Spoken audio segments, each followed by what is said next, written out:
அம்மா வாங்கம்மா, வணக்கம். வாங்கய்யா, வணக்கம். வணக்கம். வந்ததினால் மகிழ்ச்சி. அப்படி இருந்தாலும் சபையை பார்த்தியா? பார்த்தம்மா. சபையை பார்த்தா எப்படி இருக்கிறது? அருமையான சபை. ஆமா. பிரம்மர், சத்திரியர், வைசியர், சூத்திரன் சொல்லக்கூடிய இப்பேற்பட்ட நான்கு அமர்ந்திருக்க முடியாத சபைக்கும்பாங்க வந்தனே. ஆமா. அம்மா யாரு? யாரு? இந்த நாட்டுக்கு ராணி. ஏன் இந்த மாதிரி சோகமா இருக்கிறீங்க? என்ன காரணம் தெரியுமா? அம்மா, உங்களை பார்த்தா ஒரு மகாலட்சுமியினுடைய தோற்றம். நெத்தியில குங்குமம் இருக்கு. ஆமா. கழுத்துல மாங்கல்யம் இருக்கு. மாங்கல்யம் இருக்கு. ஆனா கூந்தல் களைஞ்சிருக்கு. ஒரு பொண்ணுக்கு முடி அலைந்தால் குடி அலையும். ஆமா. ஒரு பொம்மநாட்டி முடி களைச்சு போட்டா அவங்க குடும்பம் அலையும். குடும்பம் கஷ்டத்துல இருக்கும். நீங்க வந்து யாரு? ஏன் இப்படி கூந்தல் அலைய வச்சிருக்கீங்க? என்ன காரணம்? ஒண்ணு புரியலம்மா. தெரியலையா? தெரியலம்மா.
நான் தான்ப்பா.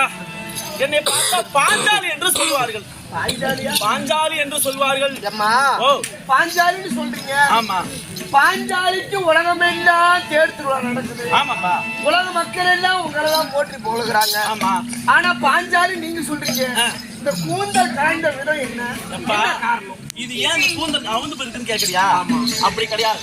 எப்பா, ஏற்கனவே காலத்துல துரோணாச்சாரியார் அக்னி கோத்திரி முனிவர் இடத்துல துரோணாச்சாரியாரும் என் தந்தையாகிய பாஞ்சால மன்னனும் வில்வித்தை கத்துக்கொண்டு வந்தார்கள்.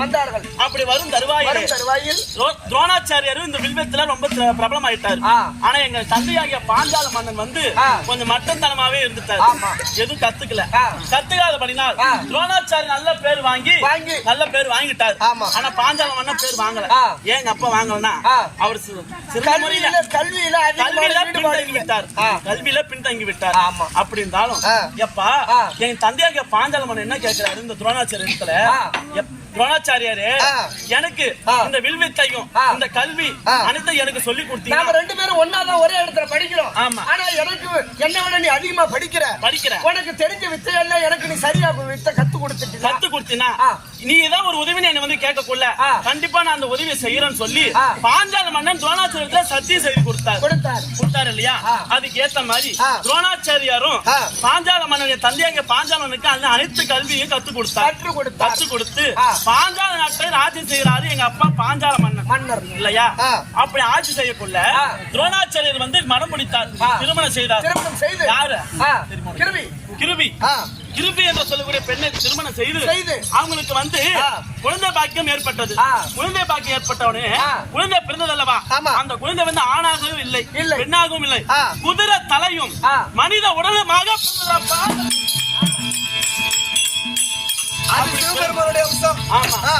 அந்த பிள்ளைக்கு அஸ்வத்தாமா என்று பெயர் வைத்தார். துரோணாச்சாரியுடைய பிள்ளை யாரு கேட்டா அஸ்வத்தாமன்.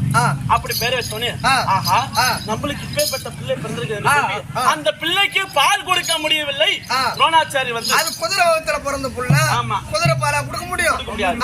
அதனால பால் இல்லாதனால நம்ம பிள்ளைக்கு ஒரு பசுமாடும் ஒரு கன்று ஓட்டி வந்தா அந்த பசுமாட்டுக்கு பாலை கறந்து நம்ம பிள்ளைக்கு கொடுக்காம யோசனை வச்சாரு துரோணாச்சாரி.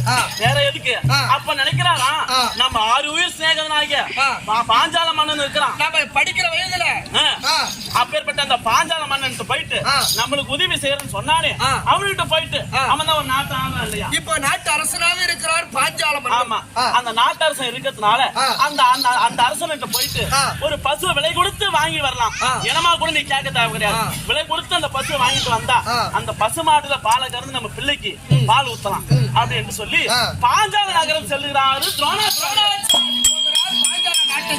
போகக்குள்ள என் தந்தைக்கு பக்கத்துல அருகாமையில ஒரு மந்திரி இருக்கிறான். அவன் பேர் என்ன மந்திரிமா? பிள்ளை மந்திரியா தம்பி? பேர் வேணா, மந்திரி இருக்கிறார். அவர் என்ன பண்றாரு, இந்த துரோணாச்சாரி எல்லையில வரக்குள்ள விஷயம் வந்து போச்சு இவர் மந்திரி காதுக்கு. மந்திரி கிட்ட ஒரு விஷயம் சொன்னாதான் ராஜா கிட்ட போய் சேரும். அப்படித்தானே? அப்படி இருந்தாலும் துரோணாச்சாரி எல்லைக்கு வந்த உடனே விஷயம் வந்து மந்திரி கிட்ட வந்த உடனே வந்து விட்டுச்சா, வந்த உடனே இவர் சொல்றாரு ஆஹா இவர் எப்படி நம்ம நாட்டை சரி வராரு. அன்னைக்கு கத்து கொடுத்தீங்க, அவரு உனக்கு கத்து கொடுத்தாரு, நான் ஒரு உதவி செய்யறேன்னு சொல்லிட்டேன். இப்ப வந்து ஆமா ஏதாவது ஒரு உதவி கேட்டானா, இந்த நாட்டையே கேட்டானா, நீ எப்படி தருவ? சிறு வயதுல இந்த கல்வி எல்லாம் கற்றுக் கொடுத்தா என்னோட நாட்டிலே பேர் வாங்கி தரன்னு சொன்னாரு இந்த பாஞ்சால ராஜா. அதை இப்ப நினப்ப வச்சுக்கிட்டு இப்ப துரோணாச்சாரி இப்ப நாட்டுல பங்கு கேட்க வராரு. அதனால அவனுக்கு மரியாதை கொடுக்க கூடாது, அவனை அவமானப்படுத்தும். அதனால வந்த வழியாவே அந்த மந்திரியை விட்டு அடித்து துரத்த சொல்லி உத்தரவுப்பட்டாரு என் தந்தையாகிய பாஞ்சால மன்னன். போறாங்க வீரர்கள் அடி வந்தாங்க அடித்து துரோணாச்சாரியரை அப்புறப்படுத்துறாங்க அந்த தேசத்தை விட்டு அசிங்கப்படுத்தி வெளியே அனுப்பிட்டாங்க இல்லையா? அப்படி போனோடனே துரோணாச்சாரிக்கு மனக்க சேர்ப்பட்டு நம்ம கிட்ட ஒரு பொருளை வாங்கி நம்மளுக்கு அவன் திருப்பி தர எம்மா கஷ்டம் இருக்கும். அந்த மாதிரி கஷ்டத்தை ஏற்படுத்திக்கிட்டு அவர் என்ன பண்ணாரு, அதே இடத்துல பாண்டவர்கள் 5 ராஜாக்கள் கௌரவர்கள் 100 பேர் அப்பெல்லாம் சின்ன சின்ன குழந்தைங்க அவங்களுக்கு வந்து வில்வித்தை கத்து கொடுக்கிறாரு துரோணாச்சாரியார். துரோணாச்சாரியார் அக்னிகோத்திரி முடிச்ச ஒரு முனிவர் இடத்துல கத்துக்கிட்டாரு. துரோணாச்சாரி வந்து இவங்களுக்கு கத்து கொடுக்குறாங்க. ஆமா. கத்து கொடுக்க தருவாயிலே ஆ. அதுல கௌரவராகிகள் ஊர் பேரும் ஒண்ணு லாய்க்கு படல. மாணவர் ஐவர் ராஜாக்கள்ல வில்வத்தில சிறந்த தோன்றியவன் யாரு கேட்டா அர்ஜுனன். அர்ஜுனனுக்கு என்ன பண்றாரு, எல்லாரும் குருகாணிக்க கேட்கிறாரு. குருகாணிக்க எனக்கு என்ன செய்ய போறீங்க அப்படின்னு துரோணாச்சாரியார் கேட்கவும் அப்ப என்ன சொல்றாங்களா, எல்லாரும் குருகாணிக்க வைக்கிறாங்க. ஆனா இந்த அர்ஜுனன் மட்டும் வைக்கல. ஏன்னா இவர் கேட்கிறாரு, அர்ஜுனா எனக்கு நீ குருகாணிக்கலாம் வைக்க தேவையில்ல, ஒன்றும் கொடுக்க வேண்டாம், கொடுக்க தேவையில்ல. நான் சொல்லக்கூடிய ஒரு வேலையை நீ தட்டி செஞ்சு எடுத்துட்டு வந்தால் உனக்கு அதே எனக்கு குருகாணிக்க என்று சொல்லி சொன்னாரு துரோணாச்சாரி.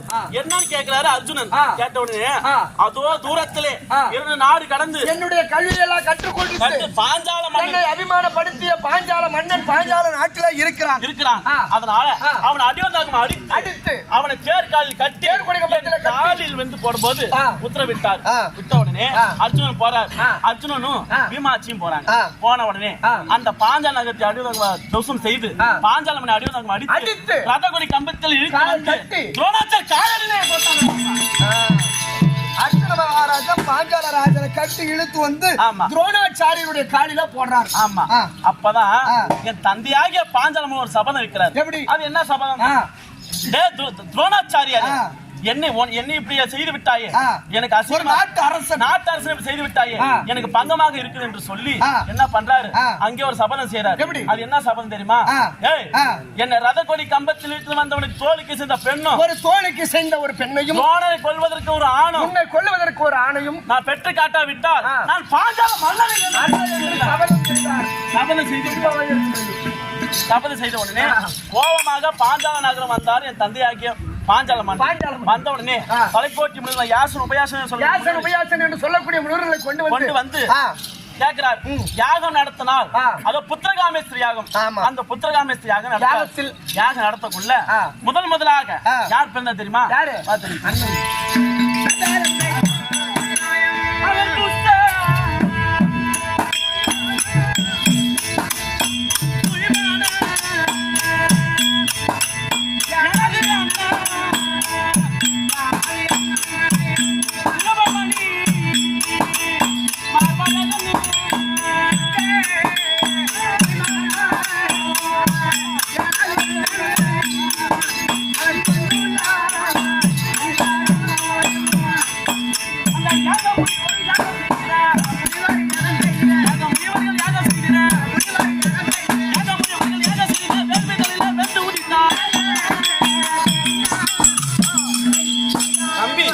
அப்படி முதலாக யாகத்தை செய்யக்குள்ளே அந்த யாகத்திலே என்ன அண்ணனாகிய துஷ்டதூமன் பிறந்தார். இரண்டாவது யாகம் செய்யக்குள்ள யார் பிறந்தா தெரியுமா?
யாகஜனி என்றும் ரகுபதி என்றும் பாஞ்சாலி என்றும் எனக்கு மொத்தம் மூணு அப்படி இருந்தாலும் இரண்டாவது நான் பிறந்தாலையா, மூன்றாவதாக 351 அடி உயரம் இல்ல அனுமன் தாரா என்று சொல்லக்கூடிய ஒரு வில் பிறந்தது இமயமலை ஓரத்துல. நான்காவதாக ஆணும் இல்லாமல் பெண்ணும் இல்லாமல் செகண்டி பிறந்தார். அப்படி நாங்க 4 வருடமாடா அந்த புத்திர யாகத்துல பிறந்த உடனே என்ன பண்றாரு எங்க தந்தை, எப்படியாவது பழி வாங்கி ஆகணும். அதனால இவர் என்ன பண்றாரு, அதனால புத்திர யாமேஸ்வரி நடத்தி அதுல வந்து பாண்டவர்கள் எப்படி அர்ஜுனன் வந்து கொண்டு வந்து என் பொண்ணை கட்டி வைக்கணும், அந்த துரோணரை கொல்லணும் என்பதற்காக என்ன பண்றாரு, இந்த தலைக்கோட்டி முனிகளை கொண்டாந்து யோசனை கேட்கிறார். கேட்கக்குள்ள அரக்க மாளிகையிலே 5 ராஜாக்களும் இருந்து விட்டார் என்று உலகமெல்லாம் பாண்டவர்கள் 5 ராஜாக்களும் துரியோதனன் செய்த வஞ்சகத்தினால் அரக்க மாளிகையில் இறந்து விட்டார்கள் என்று உலகமெல்லாம் வதந்தி. இது எங்க தந்தையாக பாஞ்சால் மன்னனுக்கு கேட்டது. எப்படி கேட்டவுடனே அடடா நம்ம சபதம் எப்ப நிறைவேறது, அவனுக்காக நம்ம பொண்ணை வேற நம்ம பெத்துட்டோம் என்று சொல்லி எனக்கு கொள்ள அப்ப வந்து வியாதவேசர் வந்து சொல்றாராம், அதே பாஞ்சால மன்னா நீ நினைப்பது தப்பு. பாண்டவர்கள் 5 ராஜாக்களும் தெய்வ அம்சத்துல பிறந்தவர்கள், அவர்களுக்கு மரணம் கிடையாது என்பதே கிடையாது. எப்படி இருந்தாலும் அவர்கள் இங்க வர வைக்கணும்னா நான் சொல்லக்கூடிய ஒரு விஷயத்தை செய்யணும் சொல்லி, அது என்னன்னா உன் மகளாகிய பாஞ்சாலிக்கு இச்சா சுயரம் என்று ஒன்றை ஏற்படுத்தி அப்படி சொன்ன உடனே சுயமரத்தை ஏற்படுத்தினார் என் தந்தையாகிய பாஞ்சால மன்னன். 56 தேசங்களில் இருக்கிற ராஜர்களை வரவழைத்து, அதாவது யார் ஒருவர் வில்லை அந்த மஞ்ச கிடாரத்தை பார்த்து வில்லை ஒருவர் வளர்த்து மேலே இருக்கிற அந்த மச்சத்தை குறிவைத்து அடிக்கிறார்களோ அவர்களுக்கே என் மகளாகிய பாஞ்சாலி என்று அறிவிக்கிறார். அறிவித்த உடனே எல்லாம் வராங்க. வில்லியாகி அஸ்னபத்தி ஆடுகிற துரியோதனன் முதற்கொண்டு விகடன் வரையும் வராங்க. வந்த உடனே பாண்டவ 5 ராஜர்களும் பிராமணர் கோலத்துல வந்து அங்க உட்கார்ந்து இருக்காங்க. அவங்க தலைவிதி ஐயர் வேஷத்துல வந்துட்டாங்க. அவங்க தான் வந்துட்டாங்க இல்லையா, பஞ்சவடியில வந்து அவங்க வந்து உட்கார்ந்து இருக்காங்க ஐயர் வேஷத்துல. அப்ப என்ன பண்றாங்க, இந்த துரியோதனன் எல்லாரும் வந்து தூக்கி பார்த்தாங்க, ஒண்ணு தூக்க முடியல இந்த வில்ல இல்லையா. அப்படி யாராலையும் வளைக்க முடியும் என்று சொல்லி என் தந்தைகிட்ட ஓட்டோட்டமா போய் இந்த மங்கையன் ஒருத்திக்காக மழைக்காலம் காடு தாண்டி எங்கு நான் போக போறோம், அவர் எங்க இருப்பாரானால் என் துங்கவில் வளைப்பவர் யாரோ, இந்த சுயவரம் என்னாகுமோ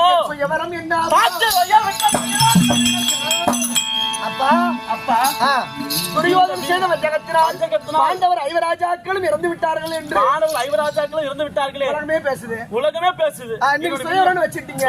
பாண்டவர் உயிரோடு இருந்தாலும் இங்க வருவாங்க, இந்த வில்ல வளைப்பாங்க, என் கல்யாணம் எப்படி நடக்கும் என்று சொல்லி எங்க அப்பா வந்து நான் அழுவு புலம்புறேன். அப்ப சொல்றாங்க அப்பா, அம்மா நீ கல்யாணங்க தேவை கிடையாது, தேவையில்லாதனால அதனால பாடவர்களா தெய்வ அம்சம் பிறந்தவர்கள் அவங்க எப்படி இருந்தாலும் வருவாங்கன்னு சொல்லிட்டு, இன்னொன்று 3வதாக கர்ணன் வந்த அங்கு தேசத்தை ஆண்டு கர்ணன் வந்தார். வந்த உடனே அந்த வில்லை எடுத்து நான் அறிந்து கீழே விழுந்தார். வளைக்கல, அந்த கயிறு தான் எடுத்து கட்டினாரு, அப்படி விழுந்துட்டாரு, தாங்க முடியாம.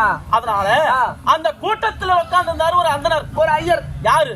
அர்ஜுன மகாராஜர். உட்கார்ந்து கேட்கிறாரா, சுயவர தளபதியா விளங்குவ துஷ்ட தூய்மனரே, இந்த வில்லை சத்திரியன் தான் வளைக்கலாமா இல்ல என் குலத்தோட தான் வளைக்கலாமா? உங்களை போல அரசர் தான் வளைக்கலாமா இல்ல என்ன மாதிரி ஐயர் கூட பிராமணர் வளைக்கலாம் என்று சொல்லி கேட்கவும் எங்க அண்ணன் என்ன சொல்றாரு, ஐயா ஜாதி மதம் கிடையாது, எம்மதமான சம்மதம். சுயவரம் என்பது பொது, யார் வேணாலும் கலந்து கொள்ளலாம். ஆமா, வில்ல வளைக்கலாம். இந்த திரௌபதியை திருமணம் யார் ஒருத்தங்க வில்ல வளைக்கிறாங்களோ அவங்களுக்கே இந்த பாஞ்சாலி அப்படின்னு சொன்னார். என்ன பண்ணாரு, அவர் வந்து வில்ல வளைச்சாரா? யாரு? அவர் வளையாத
அர்ஜுன பெருமான் எழுந்து வில்லை வளைத்தார்.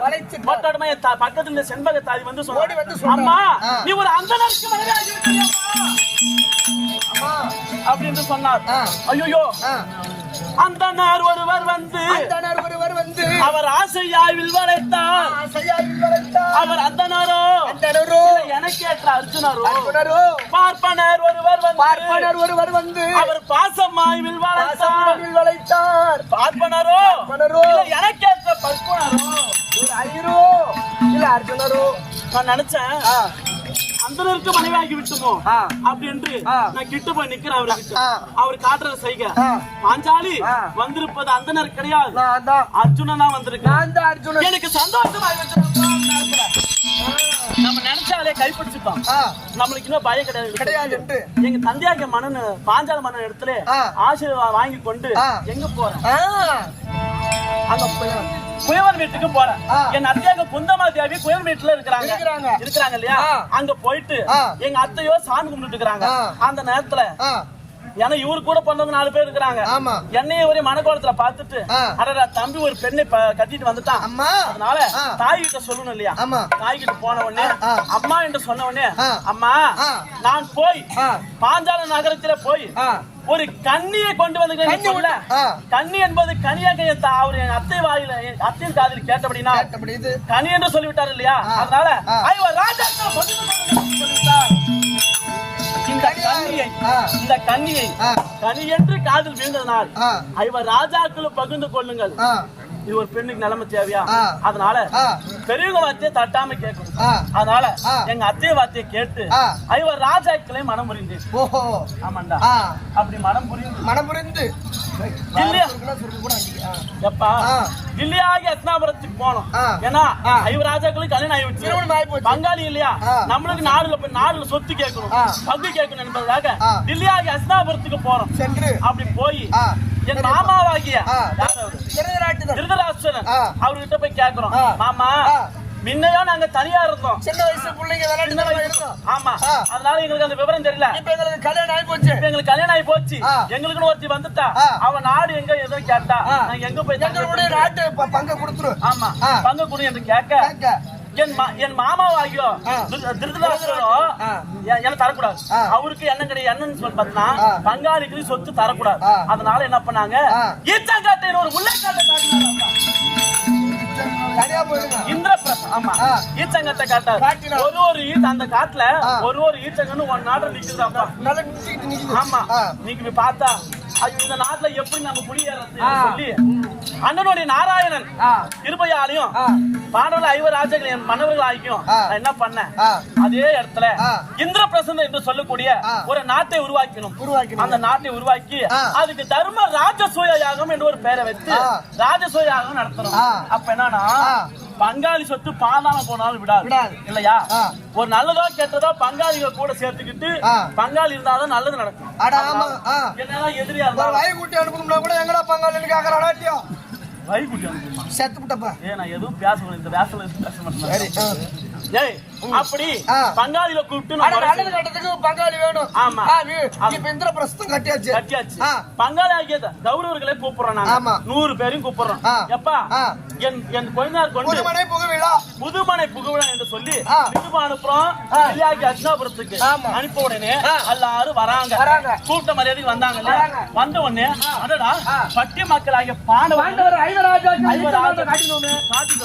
என்ன சூழ்ச்சி செஞ்சாங்களோ பள்ளமா இருப்பது மேடா இருப்பது பள்ளமாக தெரியுது இப்பேற்பட்ட மாட கோபிகளை கட்டிருக்காங்களே இவங்களுக்கு எப்படி இதெல்லாம் வந்திருக்குன்னு சொல்லி யோசிச்சு பாக்குறாங்க யோசனை பண்ணிக்கிட்டே என் குழந்தை பாக்குறாரு அதனால பாத்துக்கிட்டே இருந்தப்ப இவர் பாத்துக்கிட்டே வந்தா இருப்பாரு இந்த அரண்மனைய அந்த சிரம் இருக்கு பாரு அந்த மகுடம் இடித்து சிலோரத்துல முடி இடித்து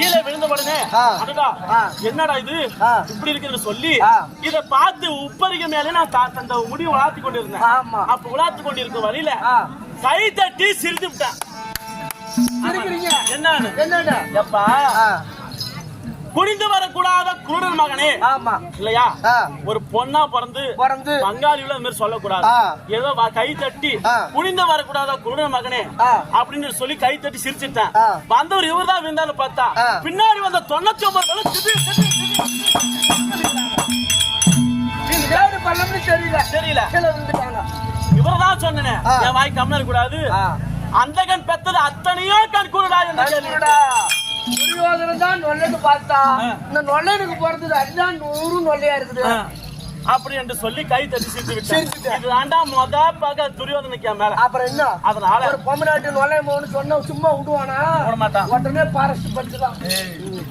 அப்படி ஏதோ பகையிட்டாலும் அப்படியே நாங்க இப்ப ராஜசேகர் வரல வந்தாங்க, அப்படியே திருப்பி போயிட்டாங்க.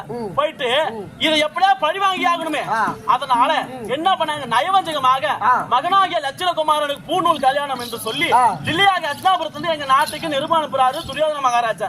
அனுப்ப உடனே வருது நாங்களும் போனோம். ஏன்னா நம்ம விசேஷத்துக்கு வந்தாங்க, நாமளும் போய் அவங்களுக்கு பங்காளிதான் போய் தானே ஆகணும். ஆமா அப்படின்னு போறீங்க. ஆமா அப்படி போன உடனே போய் பாக்குறோம்.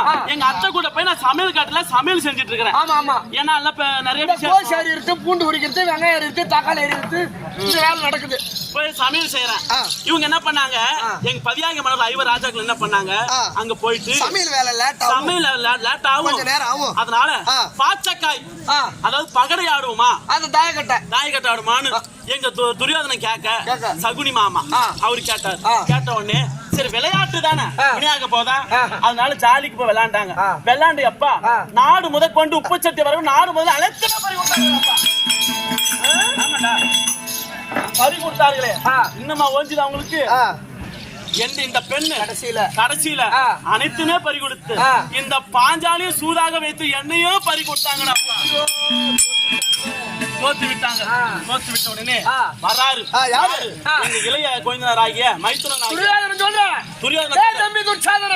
அன்று பார்த்து சொன்னாலே அந்த பாஞ்சாலி குருடன் மகனை குடித்து வர கூடாதா, அந்த கண்ணன் பெற்றது அத்தனை கண் குருடான்னு சொன்னாலே அந்த பாஞ்சாலி அவரை இன்னைக்கு பங்கப்படுத்தணும்.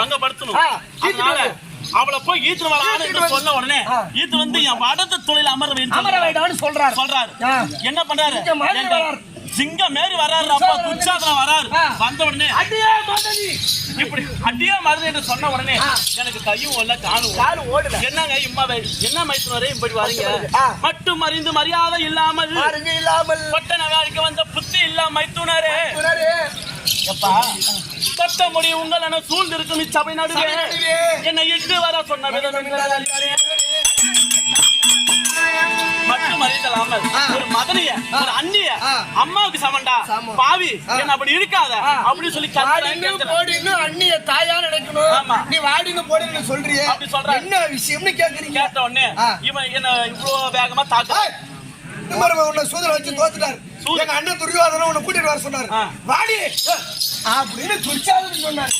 எப்பா இப்படி சொன்ன உடனே எங்க அத்தை கிட்ட போய் நிக்கிறேன். சொந்தமா அதாவது காந்தாரி அம்மா கிட்ட போய் நிக்கிறேன். அந்த அத்தை என்ன சொல்றாங்க, ஏய் எப்பா மாமி என் முகத்தை பாரும், உன் மகன் செய்யும் இந்த அநியாயத்தை அவன் காமுகன் போல என்னை கரம் பிடித்து இழுக்க வாரான் சொல்றாங்க. இந்த பூமியில் அவனை போல ஒரு பொல்லாத பாவி உண்டோ ஒன்று சொல்லி தடுத்துமே நிறுத்தும். அத்தை உன் மகன் இப்படி காம மேரி என்ன வந்து புடிச்சு இழுக்க வரான். இது என்ன என்று சொல்லி கேட்டோன்னே ஏற்கனவே 5 பேரை கல்யாணம் பண்ணிக்கிட்டான். 5 ஆம்படியா என் பிள்ளை சேர்த்தா 6ஆவது ஆண்டு போய் அப்படின்னு சொல்லி தள்ளிட்டாங்க. அவெல்லாம் வெட்டுவத்துல வெடி வச்சு தூக்கணும்டா. அப்பா அப்படி தள்ளி விட்டாங்க அந்த மவராஜ். அப்படி இருந்தானா அப்புறம் அவன் என்ன பண்ணான், நேரம் எனக்கு தான் மாதப்பிரிவிடை 3 நாள் ஒதுங்கிட்டேன். அதனால எப்பா மன்னர்கள் சூழ்ந்திருக்க சபையில இந்த மங்கை வரக்கூடாது, அதனால நான் மாதப்பிரவன் ஆகிட்டேன்னு சொல்லி உங்க அண்ணன் போய் சொல்லல. இவர் ஓட்டோட்டமா திருப்பி சொன்ன உடனே துரியோதனன் சொல்றாராம், அவரை கரம் தொட்டு இழுக்காதே, கையால புடிச்சிக்காதே, அவளுக்குன்னு பொன் சுரட்டக்கோள் பொன்னால் செய்யப்பட்ட தங்கத்தாலே செய்யப்பட்ட ஒரு பொன் சுரட்டக்கோள் செஞ்சு வச்சுக்கிறாரு. அதை பிடித்து அவளை ஈர்த்து வந்து போடுற தைகுந்தி மேடம் என்று சொன்னார்.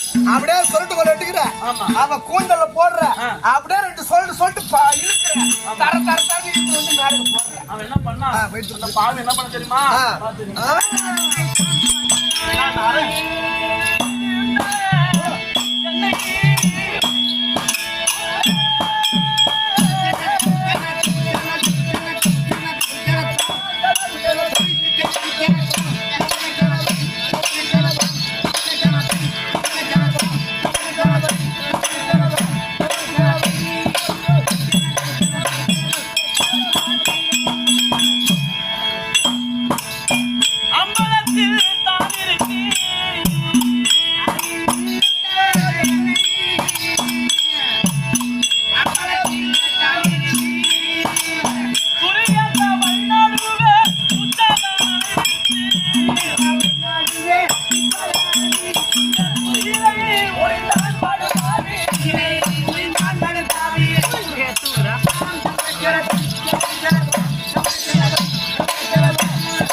இழுத்து அந்த ஜெயகுந்த மேல என்ன போட்டு துயிலை உருந்தானப்ப அந்த படுபாவிய துச்சாதனன் அப்ப என்ன பண்ண தண்ணீர் சிந்தி அழுகிற ஆராகி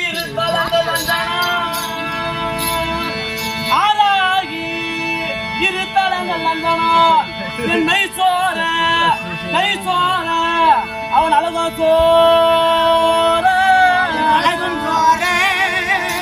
அவன் வேளாகி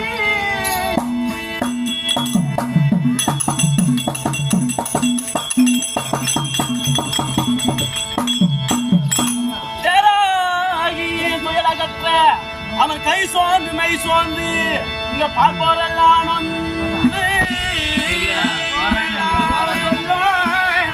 மன்னாதி மன்னர்களே மகுடமுடி வேந்தர்களே மன்னாதி மன்னர்களே மகுடமுடி வேந்தர்களே ஏற்பட்ட பாரா சபைகளிலே இந்த அபலையின் குரமாது அனல்மாறி போகிறது அண்ணா கோவிந்தா நாராயணா என்று கேட்டபோது பாண்டவர்களாய் ஐவர் ராஜாக்கள் மண்ணெண்ணு பொய்வனமாக அமர்ந்திருக்கிறார்களே கோவிந்தா கோவிந்தா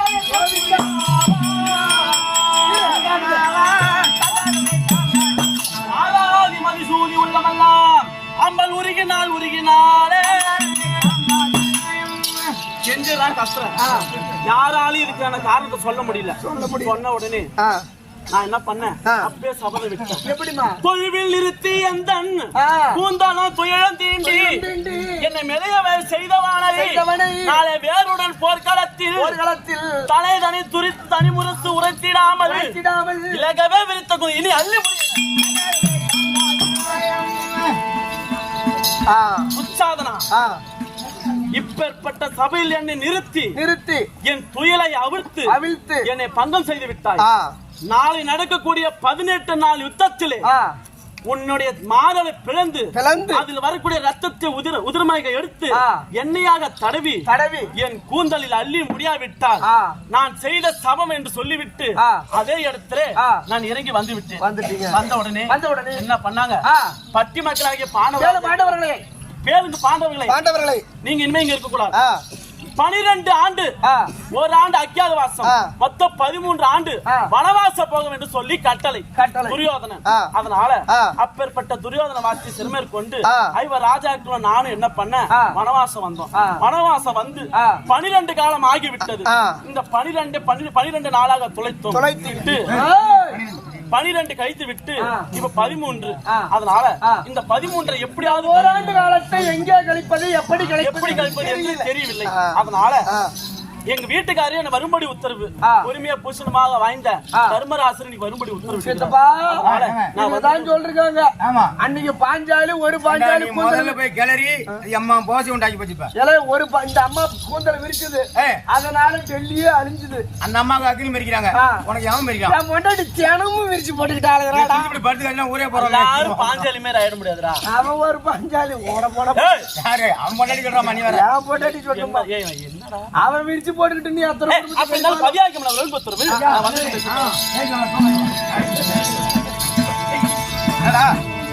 ஐயா உங்களுடைய மனைவி பாஞ்சாலி உங்க கதையை கேட்டா எனக்கு என்ன கஷ்டமா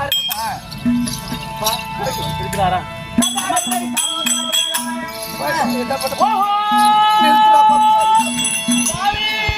லைக் பண்ணுங்க, ஷேர் பண்ணுங்க, சப்ஸ்கிரைப் பண்ணுங்க. மறக்காம கீழே இருக்கிற பெல்ல ஒரு தட்டு